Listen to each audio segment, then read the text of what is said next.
One way of talking about the mission of our schools is to say that in our schools we have a group of older persons leading younger persons how to handle the world successfully, sharing the wisdom and virtue alive in their hearts as teachers with the young people entrusted to their care as their students. This means that our hearts and those of our co-workers in Catholic education need to have wisdom and virtue living within them. It is not enough for school administrators, teachers, or coaches simply to say the right things.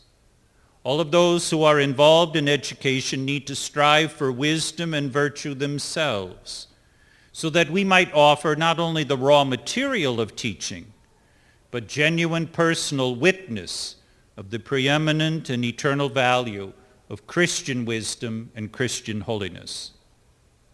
Ensuring that educators do more than just talk the talk will in turn prevent the problems that arise when students learn skills without wisdom or learn the mechanics of practicing their faith without any true personal appropriation of the Christian life.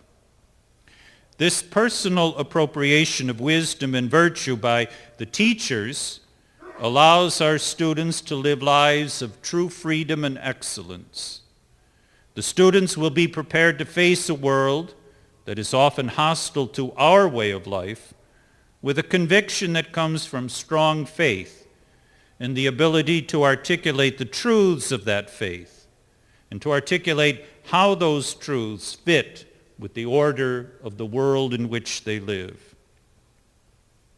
Speaking of the hostility of the world, it is essential that all of us understand very clearly the cultural ethos in which our schools exist, so that we can do the best possible job of building the right kind of culture within our schools. We need to know the world, and we need to be engaged with the world, but we cannot capitulate to the world or allow worldly sensibilities to shape student life at our schools.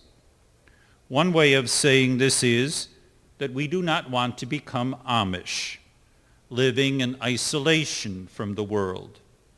But we do not want to assimilate to the world in the way that, unfortunately, many mainline Protestant congregations have assimilated. Recall what our Lord says in St. Matthew's Gospel. Behold, I am sending you out like sheep in the midst of wolves.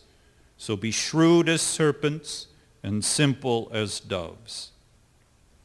We need to help our students to be worldly wise without being worldly, to see clearly the good and the evil elements of the culture, and yet to see them with innocent eyes, so that they may withstand the inevitable temptations they will face, and they will persevere in the faith we have shared with them long after they've left the classroom.